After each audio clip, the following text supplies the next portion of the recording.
Hi, this is Darren Morawitz, and this is Artists in Their Space.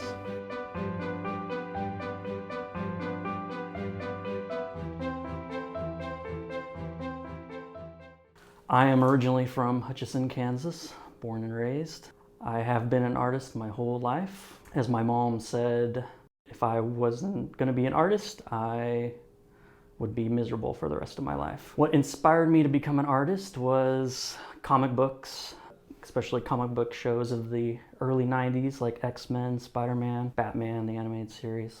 What I enjoyed most about them was just being something bigger than myself and this wider world of people with fantastical abilities, saving other people and going on these grand adventures. I really wanted to be a comic book artist, but then after research and talking to my art teacher, kind of realized how hard it is to get into that field. And then also kind of realizing that enjoyed drawing comic book characters and superheroes, but I didn't want to do that for the rest of my life. And I like making art for myself and not necessarily for other people. When I was in high school, I didn't really have an artist that influenced me per se, but I was always attracted to more realistic artwork like Rembrandt and Caravaggio. Those always appeal to me more than abstract art. I think the technique of them, I always wanted to draw realistically, and so that type of artwork always drew me in more. Other mediums that helped influence my artwork, Lord of the Rings had a huge impact on me just because it kind of introduced me into a more philosophical fantasy.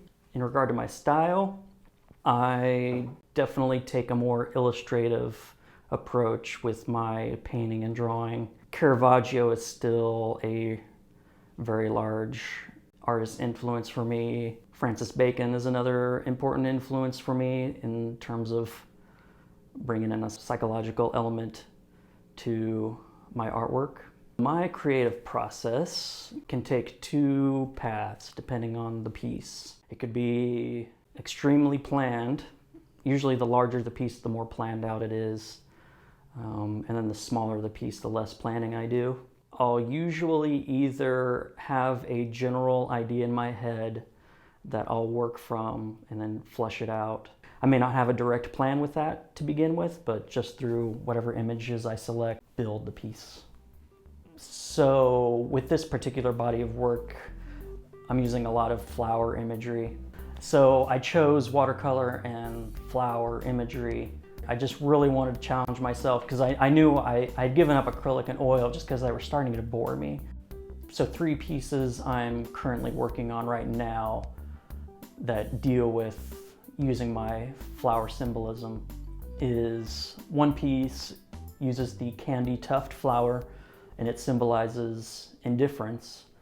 The second piece uses the tiger lily and it symbolizes pride. And then the third piece will symbolize ignorance.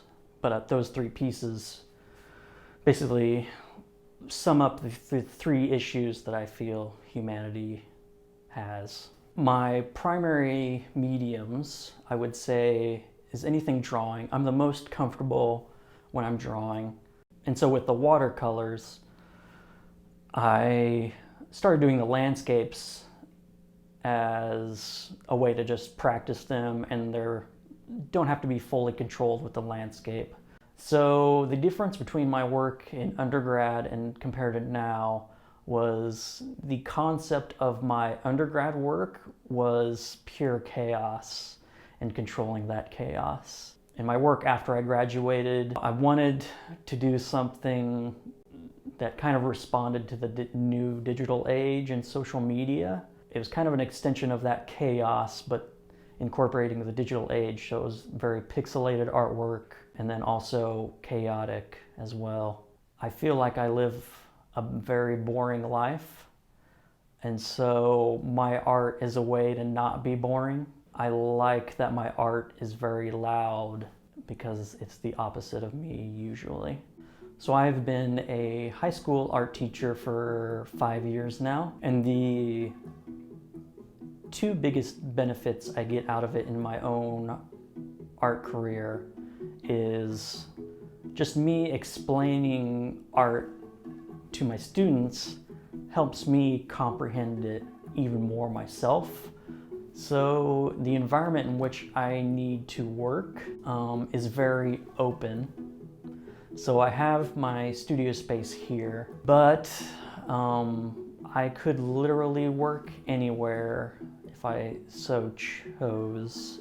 But it is helpful to have my own space because I can treat it more as a business. So I have a separate room here where I can just go into and know that as long as I'm in this room, I'm in here to work and make artwork. So the overall message of this show is showing the two sides of my artistic thinking and having the landscapes that hopefully help me and hopefully help other people just appreciate the nature around us. And basically, the broad theme of the show is my outlook on death. So I came to this realization that after I die, the earth will be here still long after I'm gone. And that was a very calming thought for me, but also taking that even further in regards to just humanity itself, of there's nothing that we can do to the earth really that will destroy it. And so we're more likely to destroy ourselves before we ever really harm the earth. Most of the messages in my darker, pessimistic side of art deals with that broader sense of I'm using beautiful elements of nature because they're going to be around. There's nothing we can do to really destroy it. And usually it's growing out of our death. What I want people to get out of my show is hopefully an appreciation for nature, but also a respect that if we don't take care of it, it will destroy humanity.